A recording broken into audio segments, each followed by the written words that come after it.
Donc, la pyramide de Maslow, pour l'enregistrement, pas pour le plaisir de se répéter.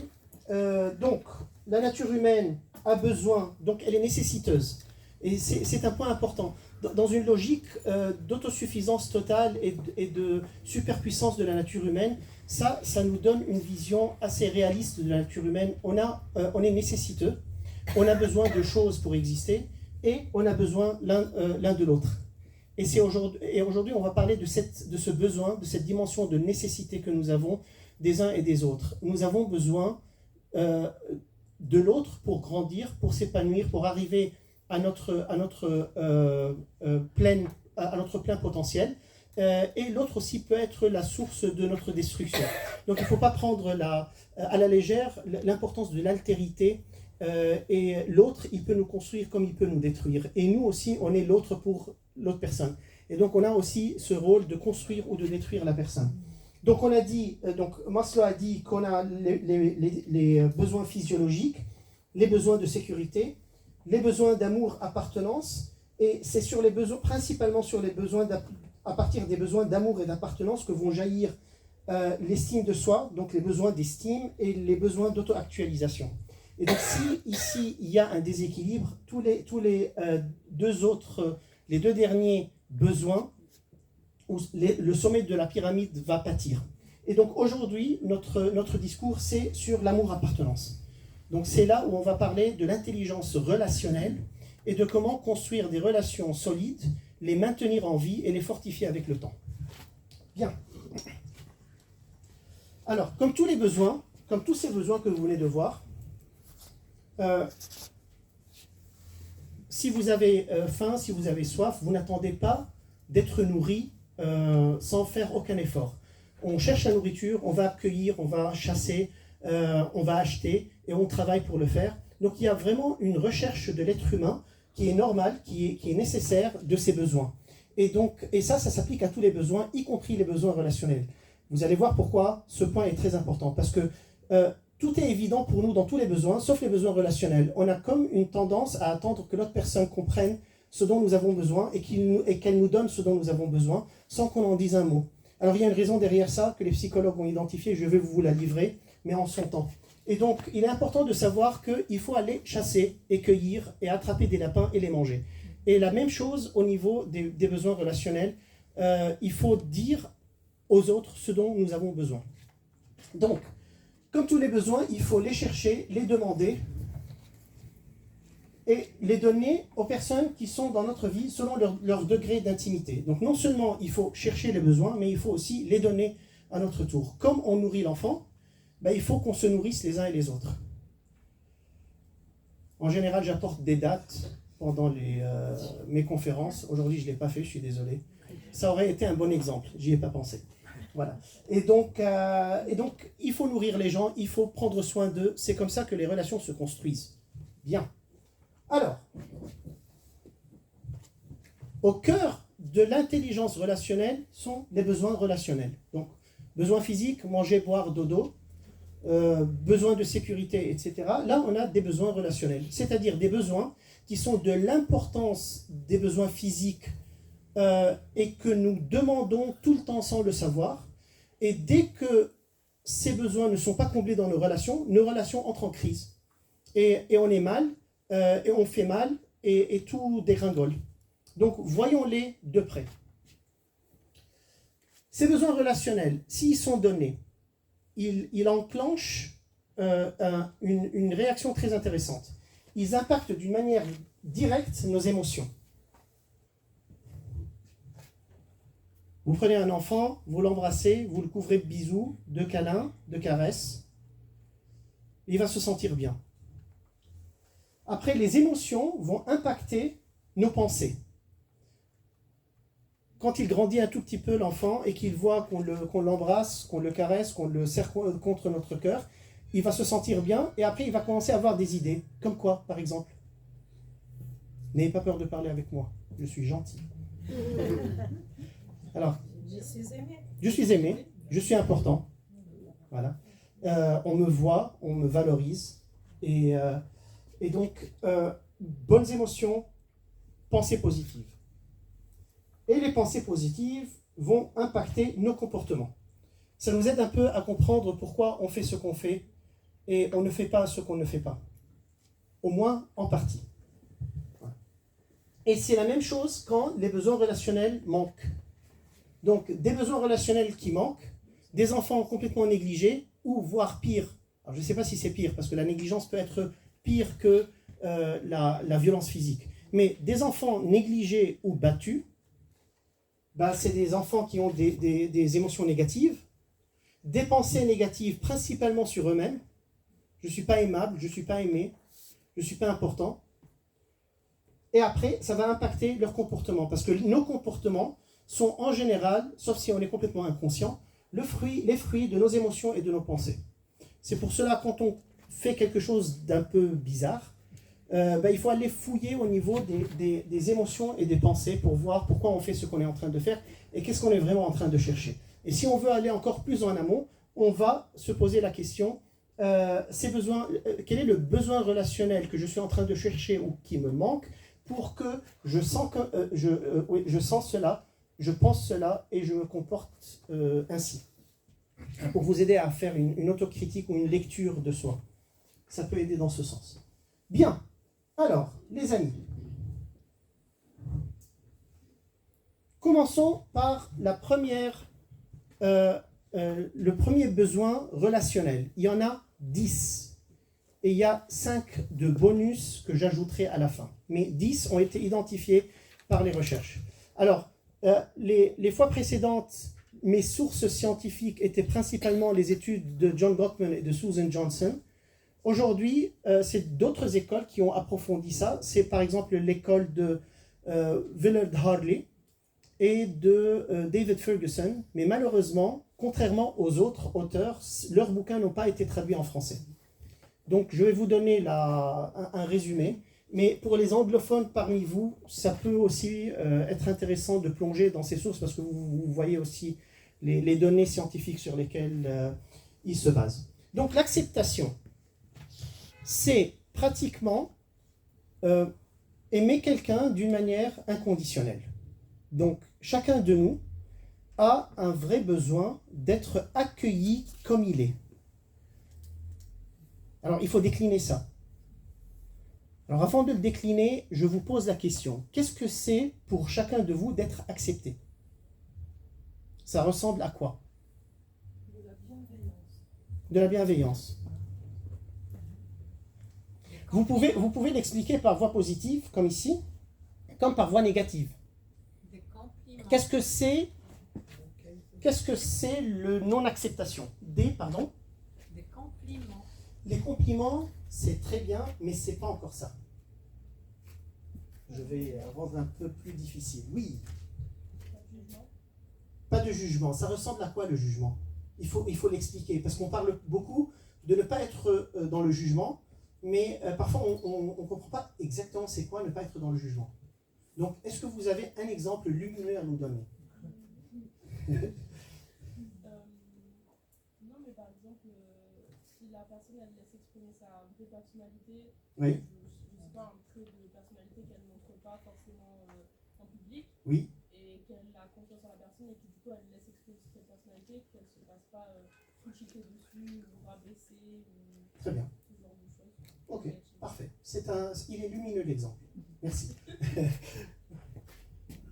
Est-ce que vous avez d'autres choses à ajouter? La compréhension et l'incompréhension, l'acceptation. Le fait d'être compris ou pas.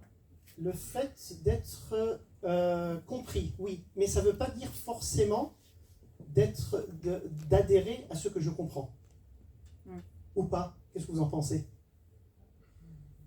Oui, c'est une étape. Oui, parce que, par exemple, quand on parle d'accepter quelqu'un qui est différent de nous culturellement, ou même religieusement, ou philosophiquement, je peux très bien comprendre la matrice de laquelle il vient, sa logique, sa philosophie de vie, et donc je comprends pourquoi il fait ce qu'il fait, il ne fait pas ce qu'il ne fait pas, mais je peux ne pas y adhérer. Alors ma question c'est, mais sans l'attaquer, sans le dénigrer, sans l'harceler. Et donc ma question c'est, si je comprends d'où il vient, et je ne lui fais pas violence, mais en même temps j'adhère pas à sa philosophie. Est-ce que je suis toujours dans l'acceptation ou pas? Encore accepter. Oui, oui, allez, oui, s'il vous plaît. Non, mais je dirais que du coup, dans l'acceptation de notion de liberté, Oui, du coup, c'est laisser la liberté à l'autre de choisir, de poser des choix et de pas forcément nous imposer. Ouais. Par exemple, la personne, si en face, elle me traite avec bienveillance, c'est un choix qu'elle pose, oui, et elle est libre de le faire, et moi je peux être dans l'acceptation. Je peux la laisser faire. Comme je peux refuser cette bienveillance, oui. tout comme à l'opposé, la maltraitance, je peux être dans l'acceptation de recevoir la maltraitance de la personne en face. Et finalement, c'est un choix qu'elle pose, donc ça la rend libre pour être dans l'acceptation. Ok. Que si moi, je vais poser une limite, une barrière, du coup, je suis dans l'acceptation parce que je m'oppose à son choix qu'elle pose. Je ne sais pas si vous comprenez ce que je veux dire. Alors, j'ai compris le lien très intéressant entre acceptation et liberté. C'est vrai que quand on accepte quelqu'un, on lui laisse la liberté d'être. Mais en même temps, quand on entre dans une relation, et c'est là peut-être où je ne vous ai pas parfaitement compris, si j'entre en relation, comme par exemple ma relation avec ma femme, qui est une relation que je veux et qu'elle veut exclusive, c'est-à-dire il n'y a que nous dans la relation. Si un jour elle vient et elle me dit moi je suis dans une nouvelle philosophie de polyamour et donc j'aime toi mais aussi les voisins en même temps et puis voilà tout le village, etc. Là je lui dis non, je ne suis pas d'accord. Et en lui disant je ne suis pas d'accord, je ne suis pas dans la non-acceptation. Je suis parce que c'est pas ce que j'ai signé au début. Et donc on s'est mis d'accord sur une certaine vision. Et à ce moment-là, sans entraver sa liberté, je ne vais pas la tuer, ni l'enchaîner au poteau, mais en même temps, je peux lui dire, moi, je peux pas continuer dans cette voie. Voilà, donc je donne peut-être un exemple extrême pour clarifier. Allez-y. Demain, vous dites, moi, je ne peux pas continuer dans cette voie, donc à un moment donné, vous avez exprimé votre position, elle exprime sa position, donc vous faites un choix. Là, du coup, pour le coup, ça va être le choix de la séparation. Oui. Vous n'êtes plus du tout en différence ensemble, parce que vous avez des visions qui sont complètement différentes. Oui. Mais du coup, je me suis perdu. Ouais, c'est pas grave. Oui, c'est ce choix-là. Du coup, vous êtes mis d'un chemin d'accord. Oui. Mais par contre, si la personne en face, elle ne supporte pas ce choix-là et qu'elle veut avoir possession de la personne en face, du coup, elle va faire comme vous disiez, elle peut l'enchaîner. En mode, elle peut la menacer. Voilà, et ça, ce n'est plus de l'acceptation, ce n'est plus du respect, etc. C'est presque homicide. Voilà, d'ôter à la personne sa liberté. Donc là, je suis d'accord avec vous. Et donc, l'acceptation, mes amis, c'est accueillir l'autre personne dans sa différence, lui laisser la liberté, tout en ayant, nous, la liberté de ne pas adhérer à ce que cette personne fait, parce qu'on a la liberté d'avoir notre propre vision des choses. Et en même temps, il faut avoir cette flexibilité de ne pas confondre la personne avec son comportement. Ce qui nous permet d'être plus facilement dans le pardon. Parce que pardonner à quelqu'un, c'est aussi de l'acceptation. C'est dire, tu as fait une faute, mais tu n'es pas ta faute, et tu es capable de changement, de transformation, de devenir une autre personne, et je crois en toi. Et c'est un peu, pour les chrétiens parmi vous, comme l'amour divin. Donc Dieu aime chacun de nous, malgré tous les choix parfois négatifs qui nous font mal qu'on est en train de faire, et il est prêt à nous pardonner tout le temps, et il est toujours dans l'accueil de la personne qui vient vers lui. Et où est-ce que, pour les chrétiens parmi vous, alors les non-chrétiens, supportez-nous, voilà, c'est parce que c'est des exemples vous pouvez voir Jésus comme un maître de relation, parce qu'il est extrêmement expert en relation. Et là, tous les besoins émotionnels, il les applique d'une manière extraordinaire dans ces relations qu'on voit dans l'Évangile. Où est-ce que Jésus a montré de l'acceptation? Des exemples lumineux. Il n'a fait que ça en fait. Ouais. Bon, mais donnez des exemples. Avec le lépreux, voilà. Avec l'adultère. Toutes les adultères qu'il a rencontrées, il les a défendues, alors qu'elles devaient être lapidées. Donc imaginez des personnes qui, selon la loi, devaient être mises contre le mur, on leur jette des pierres jusqu'à ce qu'elles crèvent. Et lui, juif, il est allé contre la loi pour défendre ces personnes. Donc, les femmes adultères, quoi d'autre? La Samaritaine, le centurion, le païen. Pardon? Ah oui, ça c'est un saut en hauteur. Voilà. Donc il a accepté d'assimiler de faire sienne la nature humaine, pardon, telle qu'elle est, voilà, avec toute sa réalité. Très bien. Et donc, voilà, défendre les pécheurs, les aider, mais en même temps, est-ce que dans tous les endroits où il s'est mis du côté de la personne bannie, il a justifié un comportement qui n'est pas ajusté? Et c'est ça la beauté de l'acceptation telle qu'elle est montrée par Jésus. Pardon?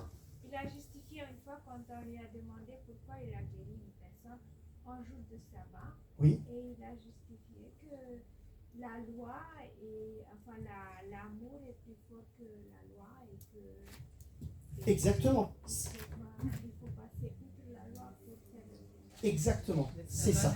Mais ça, c'est pas un comportement mauvais. Par contre, quand il allait, c'est-à-dire, ce n'est pas un comportement mauvais que de guérir pendant le Shabbat. Mais les personnes qui étaient en position de un comportement qui était destructeur pour eux et pour les autres, c'est une autre manière de dire péché. Parce que péché, voilà, on le dit trop, mais à la fin on ne peut plus comprendre c'est quoi exactement. Mais les personnes qui faisaient quelque chose qui ne les honorait pas à elles et qui n'honorait pas les autres dans leur vie, il les défendait et il leur disait ne retourne pas, ne le refais plus, parce que tu mérites plus que ça. Et ça, c'est de l'amour. Ce n'est pas le rejet ou la non-acceptation de l'autre personne. Donc voilà, ça c'est l'acceptation. Qu'est-ce que c'est que la non-acceptation? Est-ce que vous pouvez donner des exemples tout simples? Donc, on va la définir par voie négative. Le rejet, tous les genres de... alors, l'ironie, tout type de discrimination. Préjugés, ouais. Voilà, préjugés. Que ce soit sur la race, que ce soit sur l'appartenance, que ce soit sur la religion, tout. Mais surtout... sur l'idée. Pardon? Que ce soit sur l'idée. Par exemple, Oui. si quelqu'un a une idée Mm. et qu'elle a exprimée Oui, avec conviction, oui, elle prétend qu'elle s'appuie. Et alors, nous, par exemple, si on confond la personne avec cette idée-là, oui. ça c'est une discrimination pour l'idée qu'elle a. Parce que si on est ouvert à la personne, on essaie de la émettre une idée qui est meilleure selon nous et de la convaincre de ne pas persister dans cette idée peut-être qui est mauvaise pour elle et de la convaincre de changer. Oui. D'accord. Donc, qu'est-ce qui est de la discrimination dans ça? De la convaincre de changer ou de ne pas la convaincre de changer?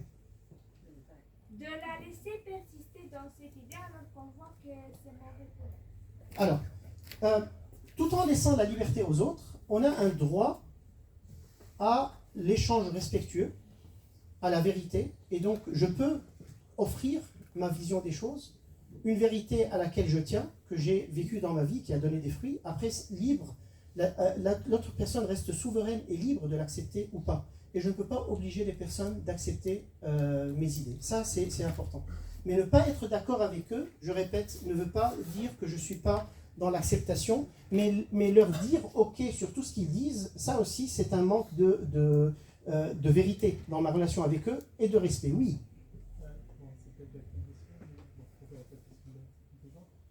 Vous avez parlé de dire donner votre point de... Pardon, vous avez dit que vous pouvez donner votre point de vue à la personne Oui. en face. Mais si la personne en face, elle vous dit qu'elle ne veut pas entendre votre point de vue, Oui, et que vous le donnez quand même, finalement, on n'est pas dans l'acceptation de son choix, enfin, je sais pas comment expliquer.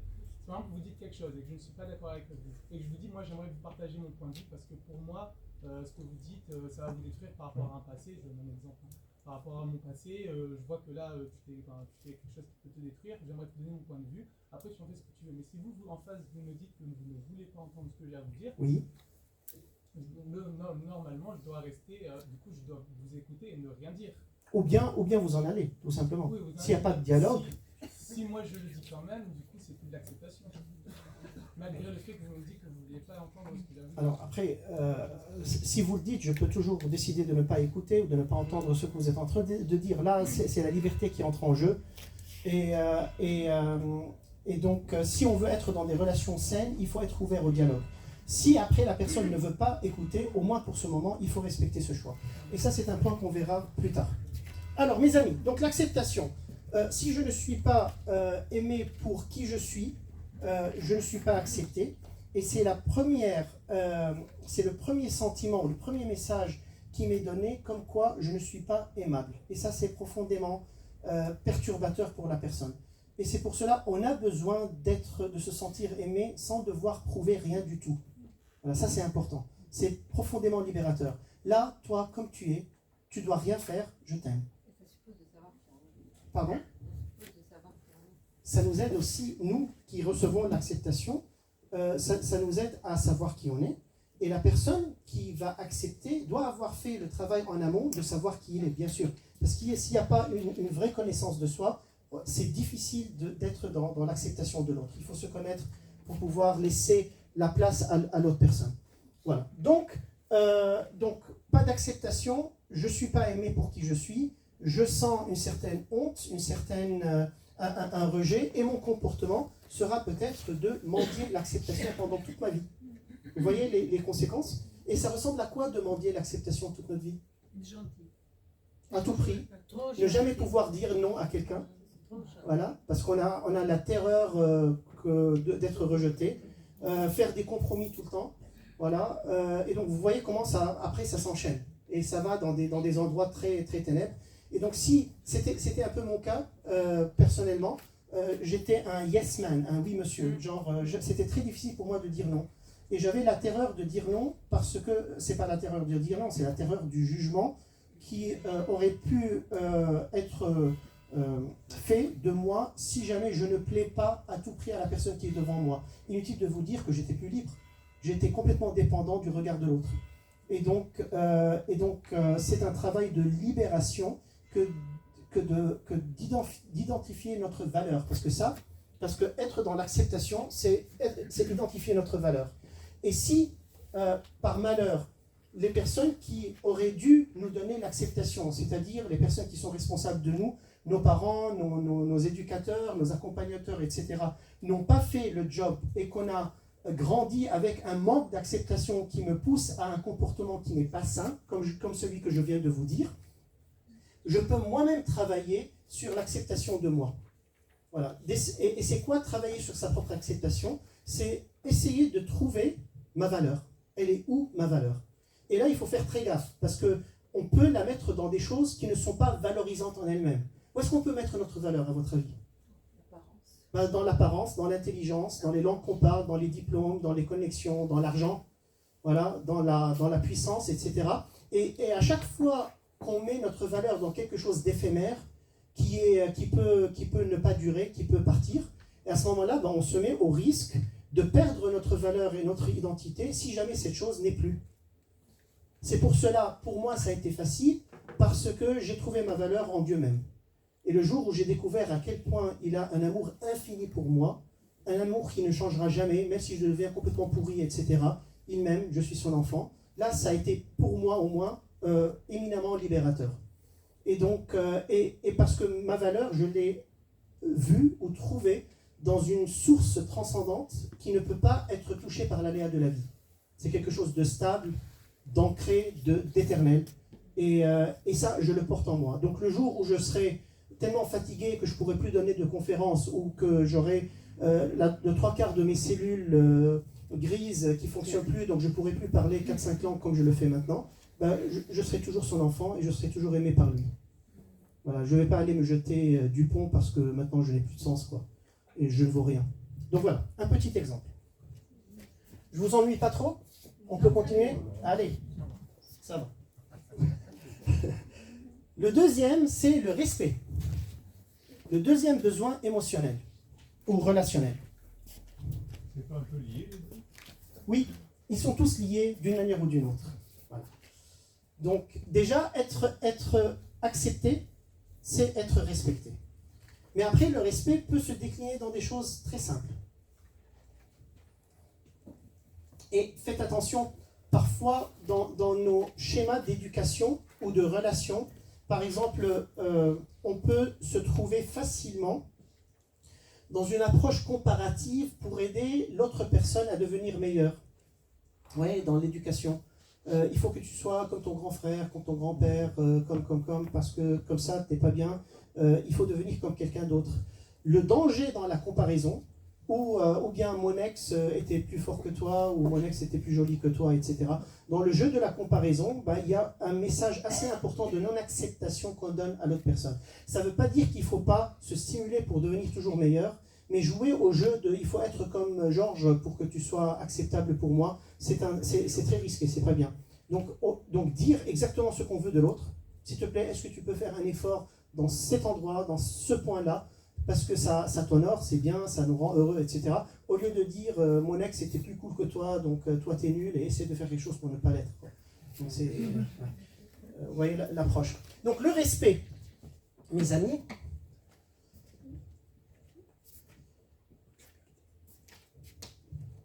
Après, on peut donner des exemples à l'infini, et surtout dans le domaine du conseil conjugal. J'ai rencontré des cas très douloureux de déconnexion parce qu'il n'y a pas vraiment une acceptation de l'autre. Je vous donne un exemple très bête. Il y a une femme qui était dans le rejet total de son mari parce qu'elle s'est rendue compte qu'il était trop court. Il était bas. Il est peu petit. Voilà. Il était petit. Voilà. Voilà. Donc à un moment donné, sa petitesse a commencé à lui poser un problème. Mais c'est vrai. Et le pauvre, qu'est-ce qu'il peut faire quoi, voilà. Pour le moment, il ne peut pas faire grand-chose. Et le fait de voir sa femme ne pas accepter sa petite taille, c'est de la non-acceptation. Parfois, c'est direct, et parfois, c'est plus subtil. J'espère que notre enfant ne sera pas aussi petit que toi. Donc, un père qui entend ça, déjà, il est brisé en deux. Donc il faut faire gaffe aux petits messages qu'on envoie. La non-acceptation peut être insidieuse, et donc il faut faire gaffe à ça. Le respect. Le respect, c'est honorer le corps de la personne, l'intelligence de la personne, la psyché de la personne, donc c'est sa dimension psychologique. La psyché, on dit. Très bien, merci. Corrigez-moi quand je me trompe. Ça m'aide à perfectionner.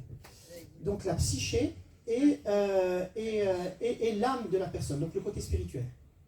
Donc le spirituel, le psychologique, le physique et le sexuel. En général, on l'inclut dans le physique. Donc qu'est-ce qui est le non-respect? C'est toutes les violences physiques, c'est toutes les violences psychologiques, toutes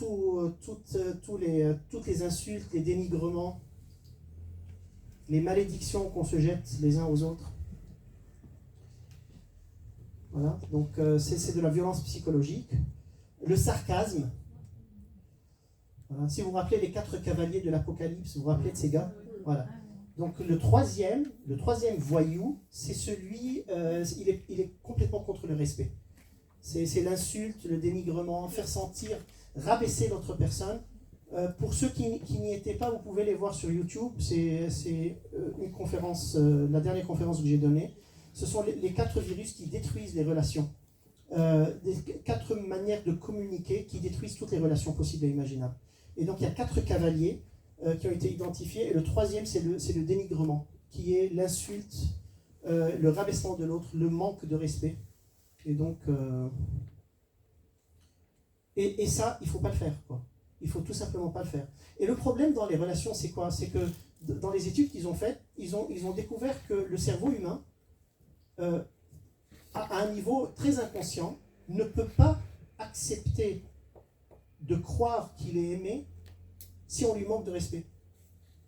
C'est-à-dire, si ma femme me traite comme une serpillère, elle peut me dire à longueur de journée, je t'aime, je t'aime, je t'aime, ça glisse sur moi comme l'eau sur la plume d'un canard. Ça ne colle pas, c'est pas crédible, tout simplement. Et vice-versa. Et donc les insultes de tout type, les sarcasmes, le sarcasme. Alors j'insiste sur le sarcasme parce que moi, quand j'ai fait ces études, je me suis dit, bah cool, moi j'ai jamais de ma vie insulté ma femme. Et donc je sens même pas ni le besoin, ni le désir, ni rien du tout. Et je me sentais complètement immune à ça. Après, quand ils ont dit sarcasme, là j'ai commencé à suer. Parce que j'étais très sarcastique. C'était ma manière de me défendre. Et donc je peux être très cassant avec ma langue, sans dire de gros mots, sans insulter. Voilà, et avec un sourire, mais qui faisait très très mal. Et là, elle m'a dit au secours, voilà, tu me fais trop mal. Et je me suis tu. Là, il faut vraiment voilà, se fermer la bouche avec de très fortes clés, de très puissantes clés. Parce que quand on veut aimer, il ne faut pas laisser ce troisième cavalier entrer et bousiller notre amour. Donc le sarcasme. Après, donc, on a parlé des violences physiques, les violences psychologiques, les violences sexuelles. Donc toutes les violences sexuelles, que ce soit par des étrangers ou par des connaissances ou par des conjoints.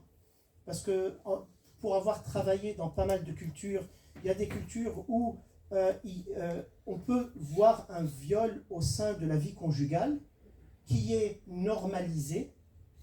Et donc, tout devrait aller bien parce que c'est pas considéré comme quelque chose de mauvais, mais en même temps, ça laisse les mêmes dégâts dans les personnes. Pour dire que ce n'est pas une loi, même si elle dit d'une mauvaise chose qu'elle est bien, ça ne la rend pas bien. Une mauvaise chose, c'est une mauvaise chose. Et dans un monde relativiste comme le nôtre, ça fait plaisir de voir ça de temps en temps. Il y a des choses qui sont intrinsèquement mauvaises, même si la loi les applaudit ou les justifie. Voilà. Donc c'est le manque de respect de l'intimité de la personne, de la sacralité de son corps. Et je vais donner un topo sur ça, parce qu'on me l'a demandé plusieurs fois, sur l'impact de la violence sexuelle sur la personne et comment en sortir. Mais je vous donne un petit apéritif avant d'en parler de ça dans une autre rencontre. C'est que c'est toujours la faute de l'agresseur. Pour avoir travaillé beaucoup avec des victimes de violences sexuelles, une des techniques ou des réactions naturelles d'autopréservation ou d'autodéfense, c'est de se mettre la culpabilité sur soi. Voilà, j'ai dû mériter ce qui s'est passé avec moi, j'ai dû le chercher d'une certaine manière ou d'une autre. Non, non et non. La victime est toujours innocente. Donc voilà, après, to be continued. C'est à revoir et à approfondir, d'où l'importance de ça, mais il est important de le savoir. Donc le respect, après on va à des niveaux de respect beaucoup plus simples, c'est-à-dire prendre la vie de l'autre personne qui est impliquée dans les décisions qu'on est en train de faire. Combien de fois je l'ai entendu dans des couples, il ou elle prend la décision toute seule, et moi je traîne derrière et je dois obéir. Et ça ne marche pas. Et donc c'est un manque de respect de ne pas impliquer la personne dans les décisions, surtout si elle la touche à elle personnellement. Donc c'est honorer l'autre personne que de prendre son avis en considération. Et si vous vous rappelez bien, dans les 7 principes pour réussir son mariage, il y a accepter l'influence de l'autre dans la relation. Voilà. Donc l'acceptation de l'influence mutuelle, c'est une marque de respect. Et parfois, ce qui m'empêche d'être dans cette réceptivité, c'est d'être imbu de moi-même et de dire c'est moi qui comprends, c'est moi la tête pensante dans la relation. Non, elle doit suivre tout simplement. Ou lui, il doit suivre tout simplement. Oui. Justement, est-ce que le manque de respect, ça ne renvoie pas à l'inégalité? Bien sûr, bien sûr, bien sûr. Je me positionne forcément à un niveau supérieur de mon partenaire si je ne prends pas son avis en considération. Par définition, je suis plus intelligent que lui, plus visionnaire, plus tout ce que vous voulez, et c'est pour cela que je ne prends pas, je lui demande pas son avis. Ou bien je peux le lui demander, mais en le balançant immédiatement par la fenêtre, son avis. Et donc, oui, parle toujours, tu m'intéresses, dis-moi ce que tu veux, mais à la fin, je vais faire ce que je veux.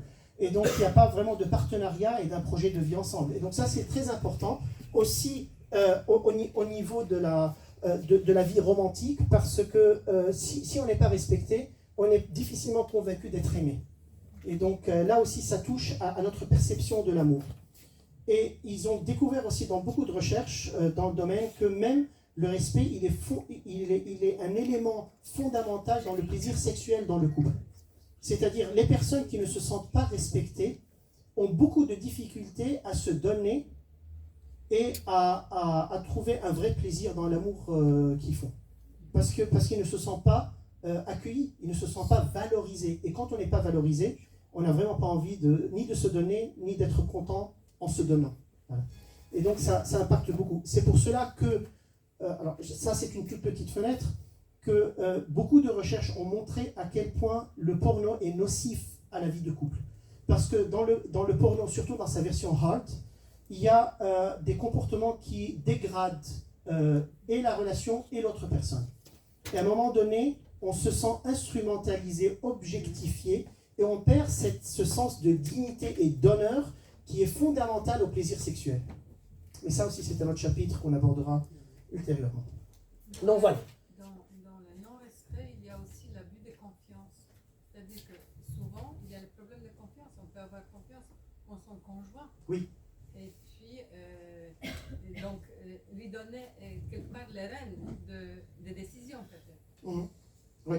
Le manque de confiance, il touche 2 points. Il touche le respect et la sécurité. On va voir, on y arrivera. Mais c'est très bien vu. Bon, où est-ce que Jésus, pour parler un peu de notre ami, en tant que maître de relation, a montré du respect dans sa relation avec les autres? Donnez-moi un exemple. Il était profondément respectueux de l'autre. C'est très intéressant. Quand il a recollé l'oreille du Romain. Oui. Avec Marie-Madeleine. Moi, j'aurais dit parce qu'il les appelait par leur prénom. La femme d'Hémorroïs. Il les appelle par leur prénom. L'hémorroïs, qui a parlé de l'hémorroïs? Je l'aime, l'hémorroïs, oui. Qu'est-ce que vous avez à dire de l'hémorroïs? Que justement, Jésus l'a traité avec beaucoup de respect. Il était très fort, vous avez parfaitement raison. La femme est venue, elle l'a touché sans qu'il s'en rende compte. Elle a été guérie. Elle a pris ce qu'elle voulait. Il pouvait continuer son chemin parce qu'il était attendu pour faire le grand scoop de la semaine, guérir la fille de Jaïr. Et donc, tous les notables l'attendaient. Donc, la pauvre femme, elle a pris ce qu'elle voulait. Il pouvait très bien continuer, faire semblant de rien, mais il n'a pas continué. Et donc, il s'est arrêté. Il a regardé dans les yeux et il a appelé ma fille. C'est énorme. Et ça, c'est un miracle encore plus important que sa guérison physique. Pour une femme, sachez-le, qui pendant des décennies n'était pas touchée par un être humain, parce qu'elle était impure. Et donc elle rendait impur ceux qui la touchaient. C'est d'une beauté ce passage qui me donne des larmes à chaque fois que je le lis. Tellement c'est beau.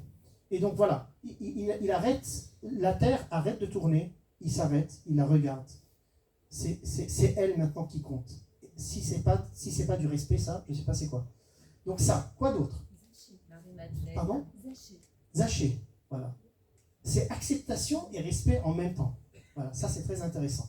Et après, vous savez, est-ce que vous vous rappelez d'un miracle que Jésus a fait sans avoir demandé à la personne si elle voulait être guérie ou sans qu'il soit sollicité par la personne? Oui. Oui. Elle ne l'a pas demandé. Ok. Je ne me rappelle pas très bien si elle... Oui. Oui. Il l'a touché. D'accord. Parce que sinon, la plupart de ces miracles, ils demandent toujours le consentement de l'autre personne. Et ça, c'est une profonde marque de respect. Est-ce que tu veux guérir? Si, l'aveugle, il criait, mais ses poumons, quoi. Il hurlait derrière lui. Voilà. Aie pitié de moi, fils de David, etc. Et donc, et même Jésus, en fait, montre le respect en respectant la liberté de ceux qui ne voulaient pas de lui. Voilà. Il n'est jamais allé mettre le couteau à la gorge des gens en leur disant bah, « Oh, tu crois en moi ou je te tranche la tête ». D'autres l'ont fait, mais lui, il ne l'a pas fait. Le bon larron. Le bon larron. Acceptation et respect. Bien, les amis, on continue. Le troisième besoin relationnel, c'est l'attention. Excusez-moi. Oui. Lequel, alors, du coup, la personne n'a pas demandé? Pardon? Il y en a un où la personne l'avait demandé? Alors, peut-être la femme courbée. La femme courbée. Alors, j'ose espérer que le désir de guérir, elle l'avait dans son cœur. Parce que Dieu étant qui il est, il n'impose rien à personne. S'il y a quelqu'un qui respecte la liberté de l'homme, c'est lui.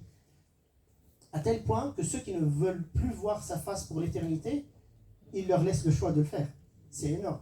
C'est presque scandaleux. Mais bon, on peut lui dire non pour toujours. Et donc oui. Ah oui, Lazare n'avait pas demandé. Lazare n'a pas demandé, c'est vrai. Mais qui a demandé pour lui? Voilà, c'est ça. Voilà. Et ça, c'est intéressant. Mais cette veuve qui enterrait un enfant unique, Oui. on ne l'a pas demandé non plus. Non. Mais C'est si on lui lui qui l'a demandait, pensé- est-ce l'a que tu veux manger un peu de hummus avec ton fils? Est-ce qu'elle aurait dit non? Ouais. Voilà. Donc l'important c'est que Jésus n'impose rien à personne. Et ça aussi c'est un signe de respect. Et il répond aux désirs les plus profonds de notre cœur, parfois même sans qu'on les exprime. Et donc voilà, il n'est pas dans la violence vis-à-vis de la liberté humaine.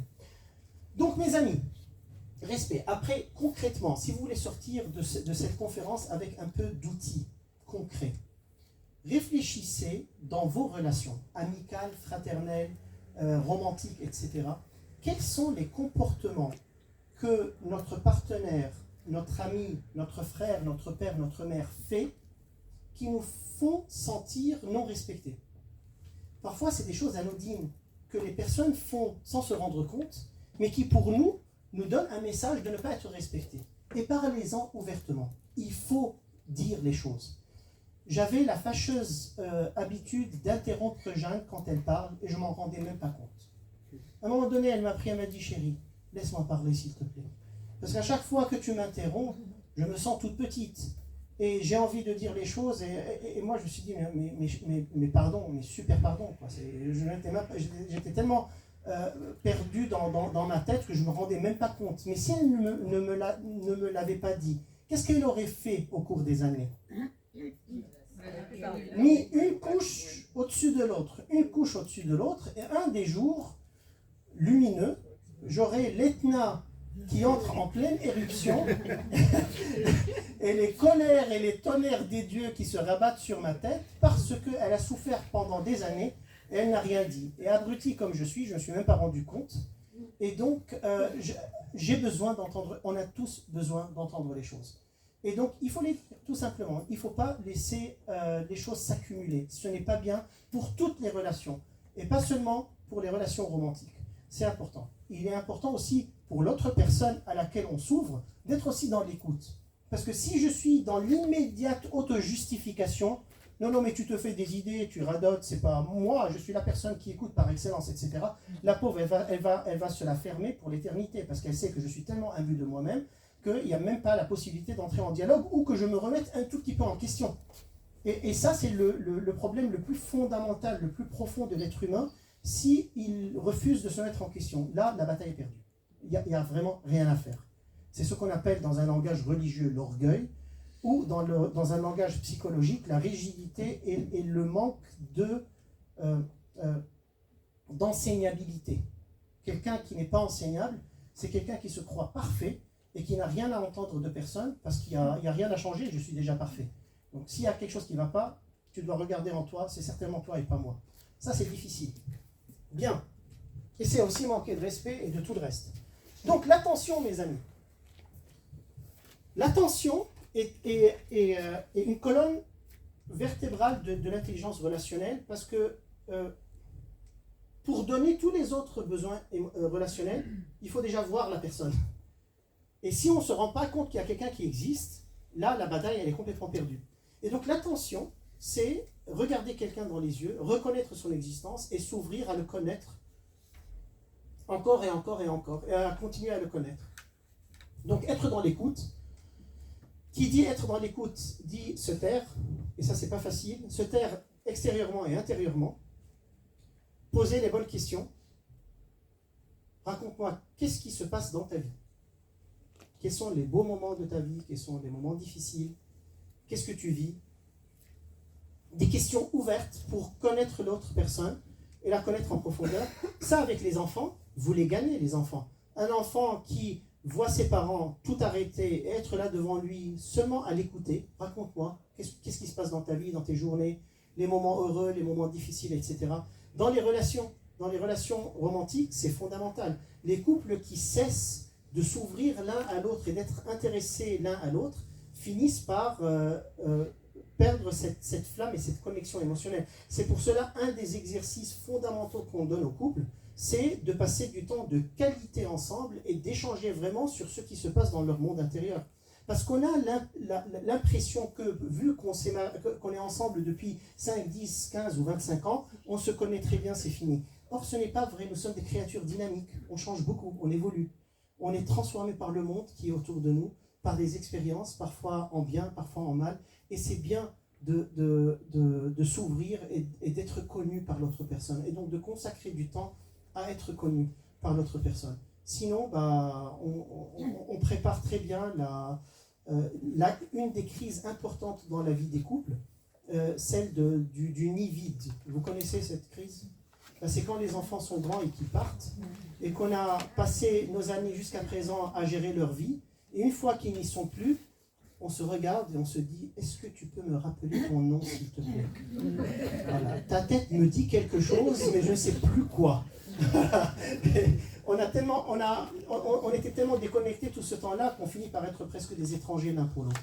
Et donc c'est pour ça qu'il faut rester dans cette connexion, dans cet échange, et aussi au niveau de la fraternité, genre des amis ou des frères. C'est bien de prendre le téléphone et de dire à mon frère, raconte-moi qu'est-ce qui se passe dans ta vie dernièrement, quoi. Je suis là seulement pour t'écouter. Voilà. J'ai envie de te connaître davantage. Ça rapproche beaucoup les personnes, et ça crée une vraie intimité relationnelle. Et donc ça demande de l'humilité pour se taire et donner de l'espace à l'autre personne, un intérêt authentique à connaître l'autre personne, sans jugement, être vraiment dans l'écoute. Et vous pouvez l'essayer, c'est extraordinaire. Il y a des gens qui, parce que je me suis entraîné à tout ça, je ne suis pas né comme ça, c'est des skills, des compétences qu'on acquiert avec l'exercice. C'est comme les vertus. Et donc, je me suis entraîné à me taire, à écouter d'une manière active, à poser des questions ouvertes aux autres personnes. Et il m'arrive beaucoup de fois d'entendre des gens me dire mais écoute, cette demi-heure qu'on a passée avec toi était extraordinaire, on s'est senti très bien. Je n'avais pas dit un mot. J'étais seulement en train d'écouter, quoi. Mais c'est devenu tellement monnaie rare que quand on trouve quelqu'un qui est dans l'écoute, on se sent vraiment presque ressuscité, alors qu'on n'a rien fait. Sauf ça, mais c'est déjà grand chose que vraiment d'écouter l'autre personne. C'est une écoute attentive. Oui, bien sûr. Oui, parce que celle-ci, je l'ai essayé. Il faut demander à ma femme, en fait. Ouais, je l'ai essayé. Vous savez, l'écoute vide, complètement vide. Donc, elle venait fatiguée. Moi aussi, j'étais fatigué. Elle voulait me raconter sa journée. Elle commence à me la raconter. Et moi, j'étais, oui. À un moment donné, elle voit que mes yeux étaient vides. Alors, voilà, elle avait quelques soupçons. Elle me dit, est-ce que tu peux répéter les 2 dernières phrases que j'ai dites? C'était la question à ne pas poser, parce que j'étais complètement incapable de répéter cela. Moi, j'étais à Bora Bora en train de boire mon mojito, voilà, au coucher de soleil. Et je la laissé raconter sa journée royalement, voilà, et en faisant bien mon devoir d'écoute, mais voilà. Voilà. Et donc, elle a très bien compris que j'étais complètement déconnecté. Et c'est pour cela que l'écoute attentive et active, en posant des questions, en réfléchissant, en reflétant ce qu'elle est en train de dire, me garde concentré sur elle et me permet de ne pas partir dans des lieux douteux. Bien. Donc, voici l'attention. Qu'est-ce qui est l'opposé de l'attention? C'est la négligence, tout simplement. Ou dire tout simplement à l'autre personne, tu ne m'intéresses pas. Je suis trop important pour passer du temps avec toi. Je veux le passer avec moi. Je suis tellement cool. Voilà. Et là, le coup de maître d'attention chez Jésus, c'est l'hémorroïs. Voilà. Il a tout arrêté pour elle. Pour la voir, pour parler avec elle. Et même ses dialogues avec Nicodème, voilà, c'était quelqu'un qui était intéressé par les êtres humains. C'était un homme de relation, d'écoute, de profonde écoute. Qu'est-ce que tu veux que je fasse pour toi? Il savait ce qu'il voulait. Il voulait guérir. Ça crève les yeux. Mais il voulait que cette personne s'exprime. Il voulait qu'elle dise une parole, qu'elle sorte d'elle-même. Parce que quand on est dans un contexte où on n'a pas d'attention, on se sent vachement seul. Il y a beaucoup de solitude quand quelqu'un n'a pas d'attention. Et après, pour revenir à ce que je vous ai dit, et s'il vous plaît, gravez-le sur le marbre. Si vous avez soif d'attention, demandez-la. Parfois, je suis tellement perdu par les 50 000 choses que je fais chaque jour que ça m'échappe de me rendre compte qu'elle a besoin de passer un peu de temps avec moi. Donc elle m'aide, Jeanne, ma femme, elle m'aide. Elle vient et me dit, j'ai le cœur lourd, j'ai envie de parler avec toi. Est-ce que tu peux me donner un peu de temps? Et là, je le trouve, le temps. Mais si elle va attendre dans son coin que j'ai l'inspiration directe du Saint-Esprit, comme quoi il faut arrêter de fouetter le chat que je suis en train de fouetter pour passer du temps avec elle, elle peut attendre beaucoup. Et c'est dommage parce que ça va la frustrer et me frustrer quand elle va me blâmer parce que je n'ai pas passé assez de temps avec elle alors qu'elle ne me l'a pas demandé. Et même Jésus, c'est quelqu'un qui nous a demandé de demander. Vous vous rappelez? À un moment donné, il était frustré, il a dit à ses disciples, mais demandez, jusqu'à présent vous n'avez rien demandé, demandez. Voilà, donc il ne faut pas avoir peur de demander ce dont nous avons besoin.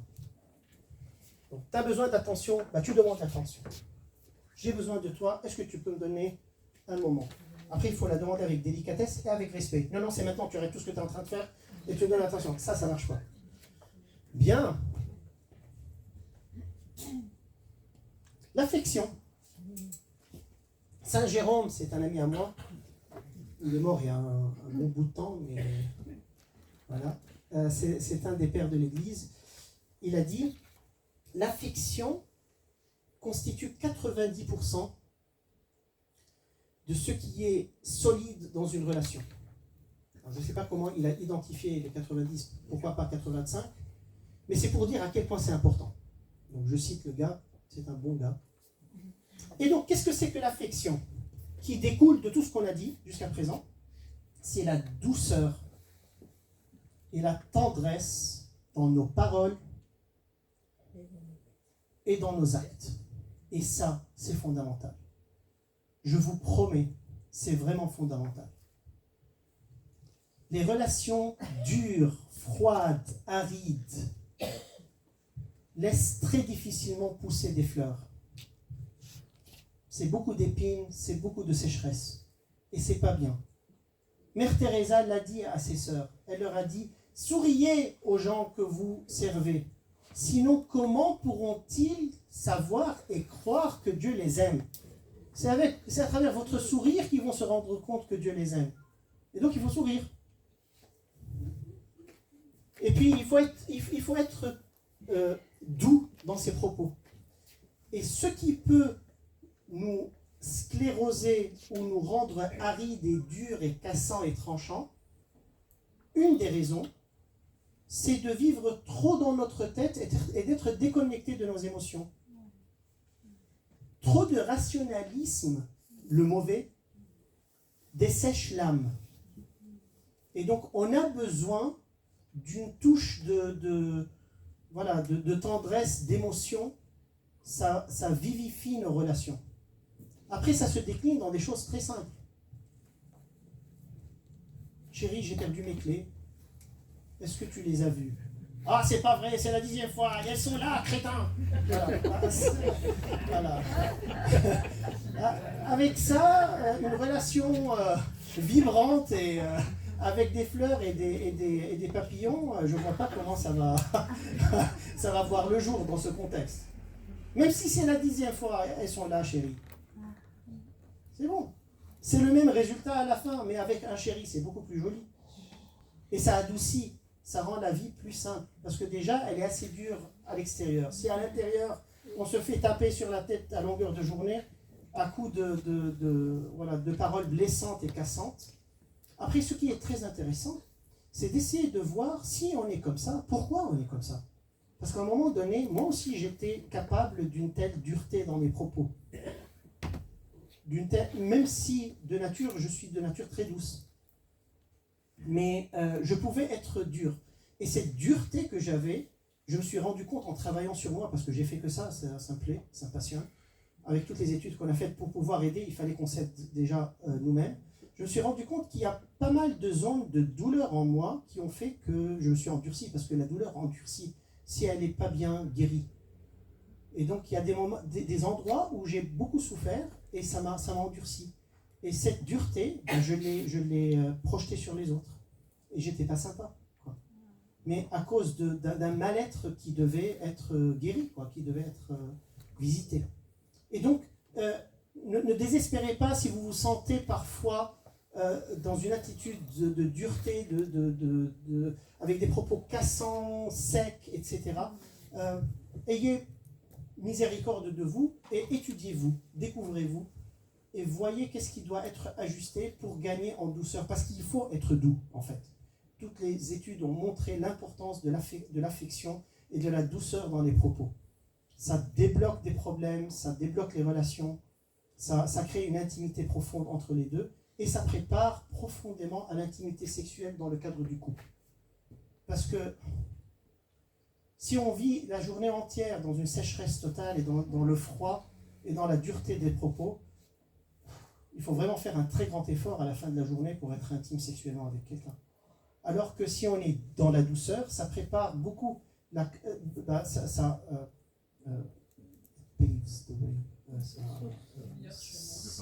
fraye le chemin vers une fusion entre deux personnes qui s'aiment et elle sera très belle. Donc il est important d'être vigilant sur la douceur de nos propos. Voilà. Donc qu'est-ce qui est le contraire de l'affection? Alors, à quoi ça ressemble l'affection concrètement? Paroles douces, chérie, biche, je ne les connais pas tous les mots parce que je les dis en libanais à ma femme. Mais voilà, il y a vous utilisez des animaux sympas. Voilà, donc lapin, c'est sympa, biche, voilà, pigeon, c'est pas bien. Voilà. Et donc, voilà, choisissez les bons animaux, miel, beurre, et voilà, je ne sais pas si vous utilisez les ingrédients aussi culinaires, voilà. Voilà, comme les Anglais qui disent honey, voilà, et bon miel. Bébé, etc. Et après, donc ça c'est le langage. Après, il y a le toucher, donc les caresses, se tenir les mains, se caresser, les bisous. En voulez-vous? En voilà. Donc donnez des bisous à profusion, pas à des étrangers, s'il vous plaît. Voilà. Voilà. Plus la relation a du sens et donc... pardon?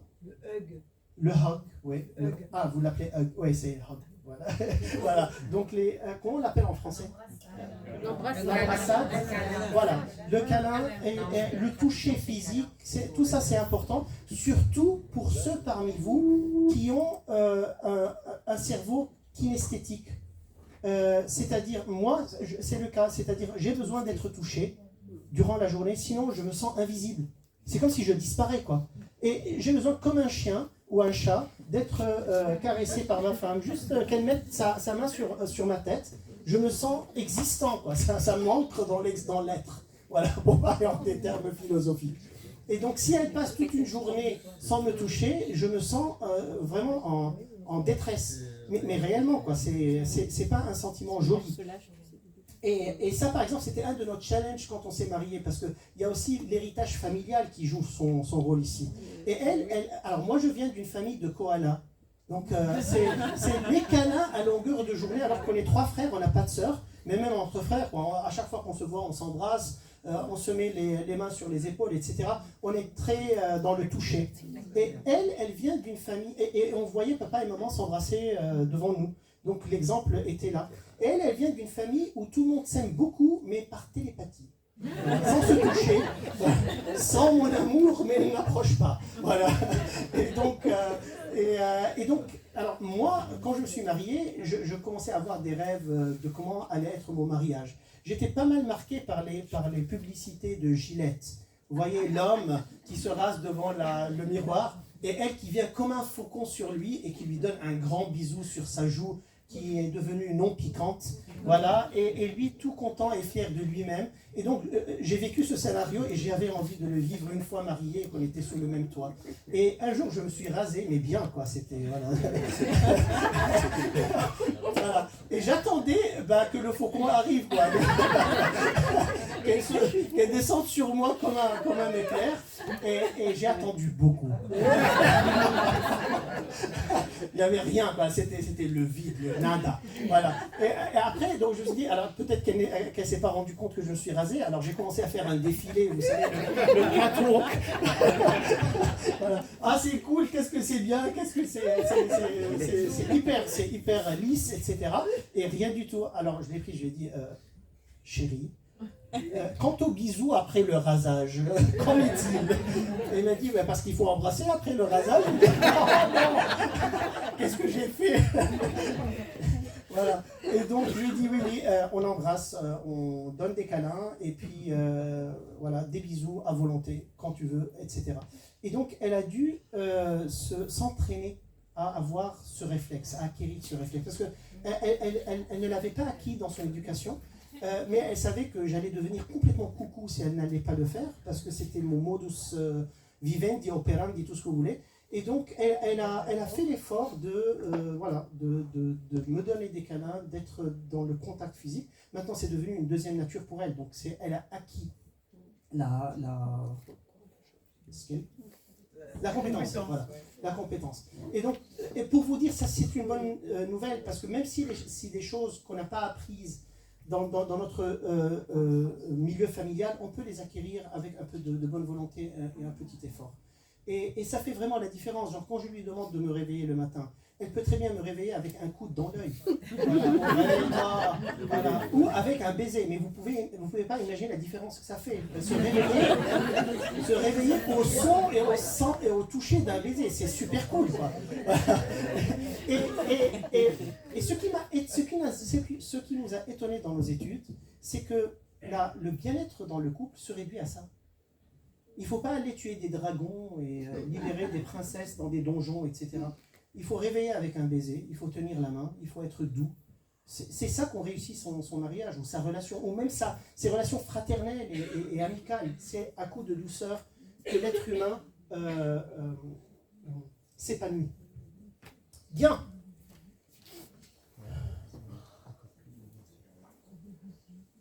L'admiration.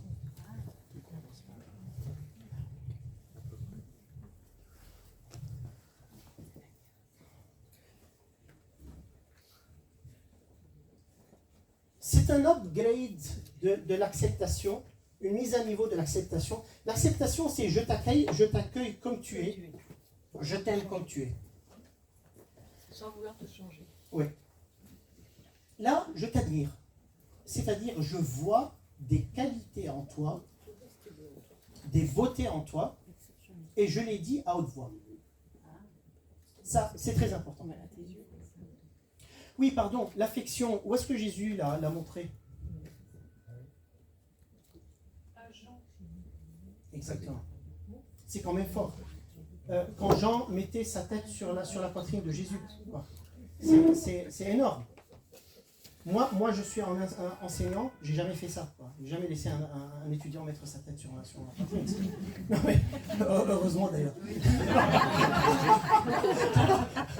Mais Jésus, qui était maître, en fait, n'avait pas peur de toucher. Donc il y a Jean, donc qui lui laissait. Il y a pardon? Lazare. Dans quel sens? Il a pleuré. Pardon? Il a pleuré pour la mort de Lazare. Oui, ça aussi, c'est beaucoup de tendresse, mais c'est un peu plus que il y a de l'affection. Et il y a aussi autre chose qu'on va voir qui est très important. Donc, vous avez mis le doigt sur un trésor, on va y arriver. Mais c'est vrai, donc le fait de se laisser toucher par les émotions, c'est aussi de l'affection. Laissez venir à moi les enfants. Laissez venir à moi les enfants. Après, il y a dans les miracles qu'il faisait, dans beaucoup de miracles, il touchait beaucoup les gens. Parfois d'une manière presque déroutante. Genre la salive sur la langue, il fait de la boue, il la met sur les yeux, etc. Il n'avait pas peur de toucher les gens. Donc le contact physique ne l'effrayait pas. Pourquoi? Parce qu'après, il va nous dire quelque chose qui a scandalisé tout le monde, que le corps de l'homme, c'est le temple de Dieu. Donc bien sûr que Dieu ne va pas être dégoûté de nos corps, vu qu'il les a choisis pour en faire sa demeure. Mais ça, c'est une autre histoire. Bien. Donc l'admiration, c'est, je te vois, et je vois qu'il y a des beautés et des perles en toi, et je te les dis à haute voix. Ça, c'est une question qu'on demande systématiquement à tous les couples qu'on prépare au mariage. Parce qu'on a tout un programme de préparation au mariage, sur lequel on a été initié, on est certifié avec Jeanne. Et la première question, c'est qu'est-ce que tu admires dans ton partenaire? Fais-nous la liste. Au début, la liste, elle est timide. Il est gentil. Il est beau. Ouais, il est beau. Ouais. Il faut un peu plus que ça. Il est unique. Il est unique. Ouais, on est tous uniques. Après, il y a unique et unique. Et après, donc, on leur donne une liste de 50 caractéristiques de personnalité et on leur demande d'identifier celles qu'ils trouvent dans leur partenaire. Parce qu'ils voient des beautés, mais parfois ils n'arrivent pas à mettre les mots sur ces. Et là, on voit des listes très belles. Et donc, parce que le problème, c'est que si on n'est pas attiré par ça, on serait attiré par quoi? Si on n'est pas vraiment dans l'admiration vis-à-vis de notre personne. Et donc, être admiré seulement pour son aspect physique, ce n'est pas suffisant.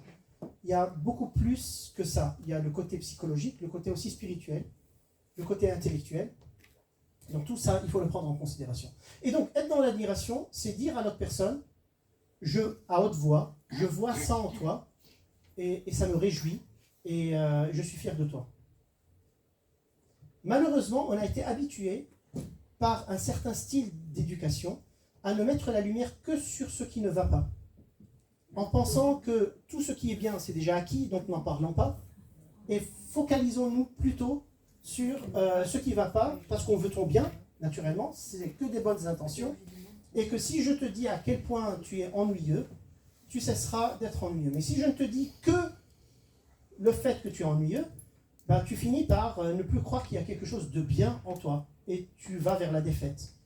Et donc c'est très négatif dans les couples, et dans les relations d'amitié et de fraternité solide, de ne pas parler des beautés qu'on trouve dans nos personnes.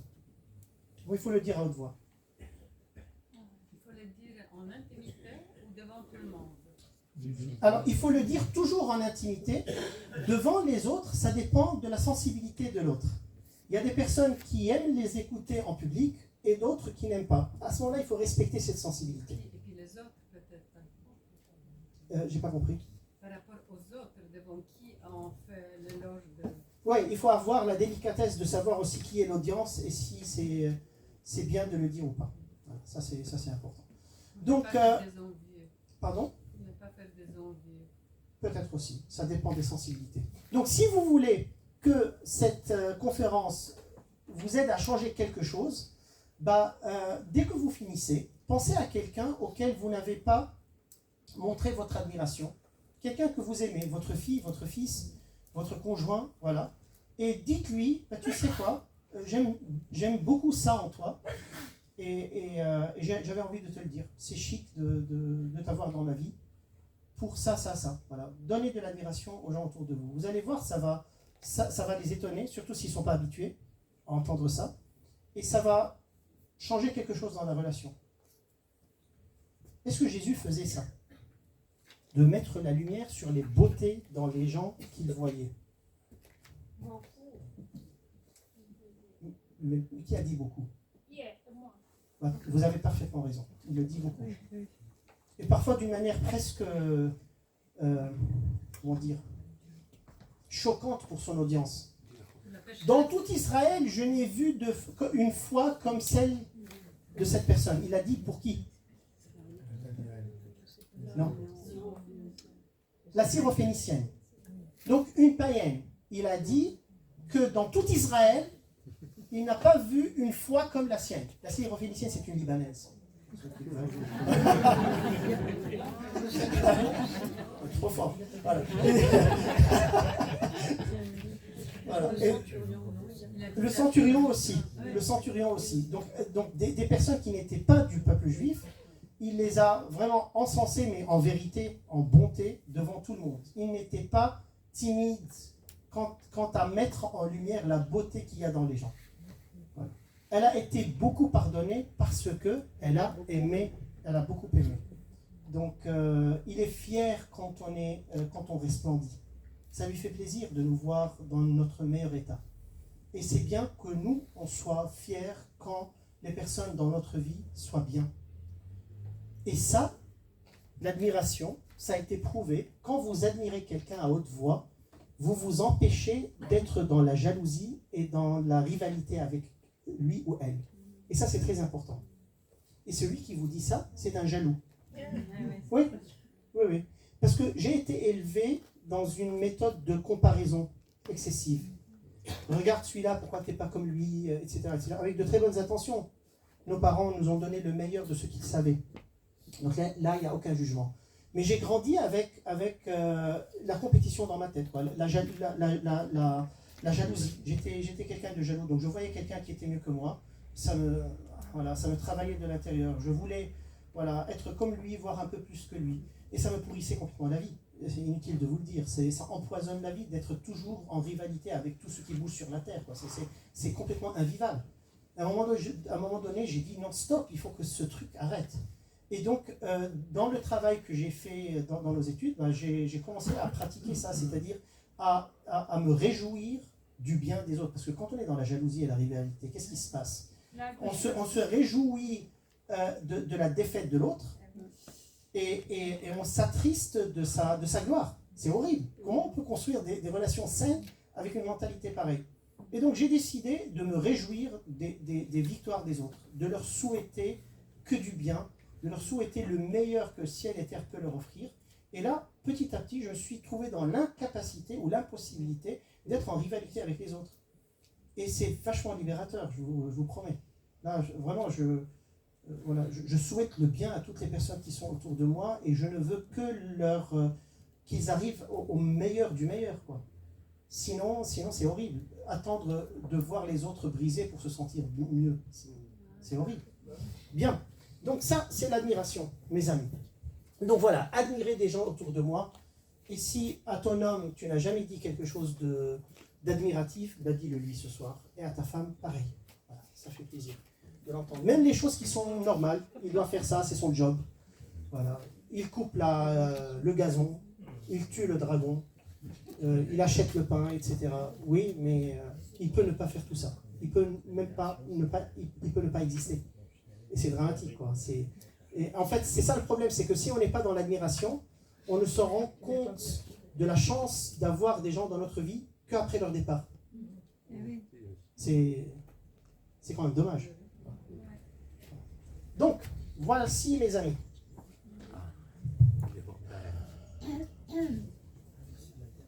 Voilà.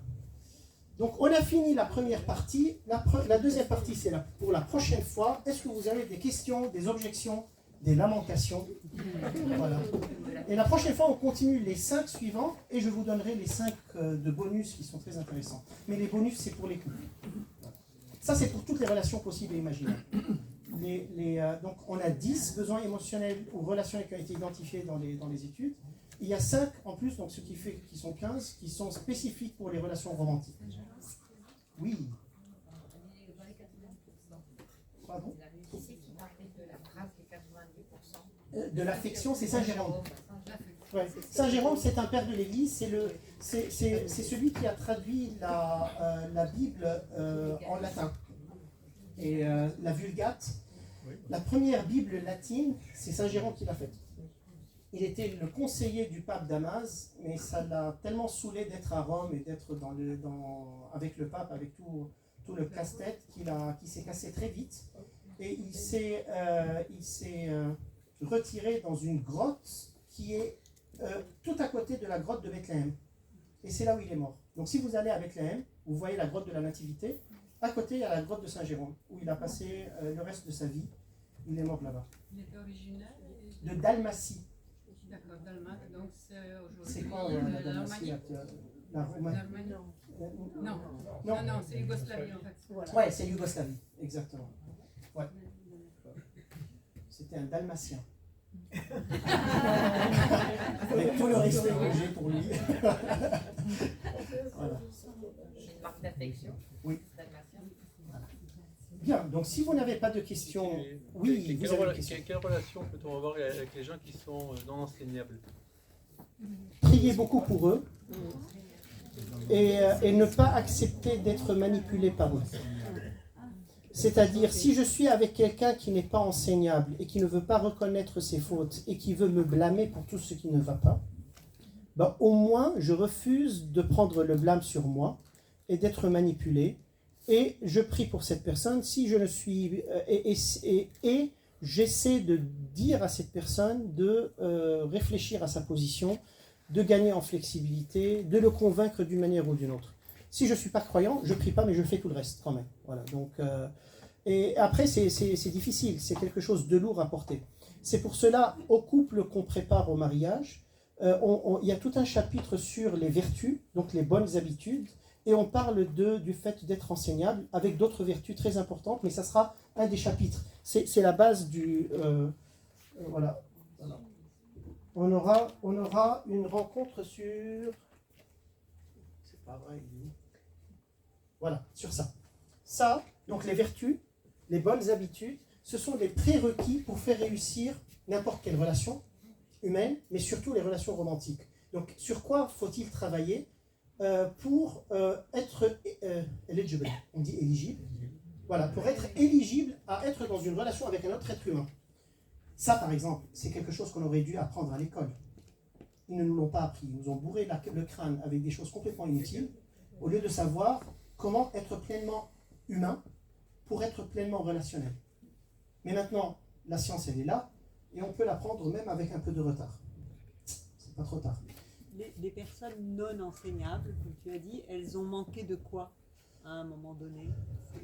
Alors, il y a plusieurs raisons. Une des raisons, par exemple, qui peut m'ancrer dans un rejet de me mettre en question, c'est peut-être une des raisons, il peut y en avoir d'autres, c'est que peut-être pendant beaucoup trop de temps, j'ai été beaucoup trop blâmé, j'ai été beaucoup trop piétiné, où on m'a dit beaucoup trop que j'étais nul et que je servais à rien, que j'en avais tellement marre d'être rien, que je me barricade derrière une auto-justification, une rigidité qui fait que non, maintenant, moi, c'est pas ma faute, c'est forcément la faute des autres, mais j'en ai marre que ça soit ma faute. Et donc, ça peut être une des raisons pour lesquelles. C'est pour cela que quand on sent on a vraiment une... Et comment on sait qu'on n'est pas enseignable? Concrètement, on a beaucoup de difficultés à demander pardon, sincèrement, voilà, à se remettre en question, c'est-à-dire se demander qu'est-ce que j'ai mal fait et qu'est-ce que je dois apprendre et faire pour faire différemment. Et le faire, et donc identifier le manquement et travailler pour le combler et pour changer mon comportement. Et donc si je me vois dans cette difficulté de faire toutes ces étapes, de dire pardon et d'identifier mon manque, de le combler, d'apprendre de nouvelles choses et d'évoluer, il faut que je me pose la question pourquoi suis-je comme ça? Voilà. Et c'est là où on peut commencer à débloquer. Voilà. Et parfois, par exemple, dans mon travail dans le conseil conjugal avec Jeanne, on voit parfois, souvent chez les femmes, une résistance à demander pardon. Voilà. Et quand on essaie de creuser un tout petit peu, dans beaucoup de cas, c'est une peur d'être mise en position de faiblesse et d'être contrôlée ou d'être humiliée. Et c'est pour cela qu'elle insiste à ne pas céder, à ne pas dire je suis désolé, parce qu'elle a peur que si jamais elle dit je suis désolé, que son homme profite de cette vulnérabilité apparente pour la maltraiter ou pour la manipuler ou pour lui mettre la faute toujours à elle. Et donc il faut toujours fouiller parce qu'il y a plusieurs raisons qui peuvent nous emmener à cette rigidité, à ce manque d'enseignabilité ou d'humilité comme on dit dans un langage spirituel. Donc il ne faut pas désespérer parce que l'humilité est une vertu, c'est-à-dire c'est une habitude, c'est quelque chose qu'on acquiert à force d'exercice. Mais avant de faire l'exercice, il faut se convaincre qu'il faille le faire, voilà, qu'il faille le faire, et comprendre pourquoi ça nous coûte autant de le faire. Voilà. Et c'est hautement libérateur d'être vraiment dans l'humilité, de reconnaître qu'on est de pauvres gens, parce qu'on l'est tous, voilà, et qu'on fait des erreurs, et qu'on peut renaître, on peut changer, on peut devenir meilleur, on peut guérir les blessures qu'on a provoquées. Il suffit seulement de dire « Pardon, je suis désolé, dites-moi qu'est-ce que je dois changer » et prendre ça au sérieux et changer. Et ça résout beaucoup de problèmes. Et malheureusement, dans la plupart des couples que nous n'avons pas réussi à sauver, il y a des couples qui ne sont pas sauvables. Mais dans les couples sauvables qu'on n'a pas pu sauver, c'était la non-enseignabilité qui était la raison derrière ça. Moi j'ai raison, c'est lui ou elle qui a tort, c'est lui ou elle qui doit changer, moi je n'ai rien à faire, je suis parfait comme je suis. Là on ne peut pas faire grand chose. Je ne veux pas demander pardon, je ne veux pas reconnaître comment j'ai participé au problème, etc. Et là ça devient difficile. C'est de l'orgueil. Oui, mais derrière l'orgueil, c'est une peur de se voir petit et blessé. Et donc, il faut tout simplement reconnaître qu'on est petit et blessé, mais en même temps qu'on est appelé à faire de très grandes choses. Et que ce n'est pas grave si on est petit et blessé. C'est vraiment pas grave. Parce que celui qui ne veut pas le reconnaître, ça ne veut pas dire que les autres ne le voient pas en lui. C'est ça le drame. C'est que si je me prends pour parfait, ça ne veut pas dire que les gens pensent que je suis parfait. En fait, c'est là où les gens me voient le plus comme quelqu'un, comme un pauvre type, quoi. Mais un pauvre type qui ne veut pas reconnaître qu'il est un pauvre type, bah, c'est un poids sur lui-même, sur les autres, sur ceux qui sont autour de lui. Et moi-même, personnellement, j'ai été beaucoup dans cette rigidité parfois. Donc, il n'y a pas des gens qui sont nés humbles et des gens qui sont nés orgueilleux. Comme je vous ai dit, c'est une habitude et c'est fluctuant. Il y a des moments où on est dans cette flexibilité et des moments où on est rigide. Et moi, à certains moments, même dans ma relation avec Jeanne, j'étais ancré sur certaines positions d'une manière qui n'était pas logique et où j'essayais de défendre une certaine dignité en moi qui n'avait pas lieu. C'était pas la vraie bataille, quoi. Voilà, il fallait un peu d'humilité, mais c'est notre combat permanent. Et en fait, les pères de l'Église, c'est-à-dire les maîtres de spiritualité chrétienne, en fait, disent que l'orgueil dans l'être humain meurt une demi-heure après la mort de l'homme. Donc tu es mort, ça fait une demi-heure que tu es mort, et là, ton orgueil meurt. Donc il reste une demi-heure vivant en toi après que tu sois parfaitement mort. Là, tu es là, tu ne bouges pas, il est encore vivant. Donc pour vous dire à quel point c'est tenace. Et si vous voulez savoir pourquoi, pour ceux qui sont férus de théologie, c'est cette capacité en l'homme du divin. On est fait pour Dieu. Et parfois, le fait d'être capable de Dieu nous monte à la tête. Et c'est ça le péché originel, en fait. C'est ça la tentation des origines. C'est est-ce que tu veux être Dieu à la place de Dieu? Voilà. Et si on n'était pas capable et appelé à être Dieu, on n'aurait pas été tenté dans ça. On aurait été tenté par 50 choses. C'est justement l'inverse, parce que si on est orgueilleux, on refuse justement d'être bon. Si on est orgueilleux, on prétend qu'on est bon déjà.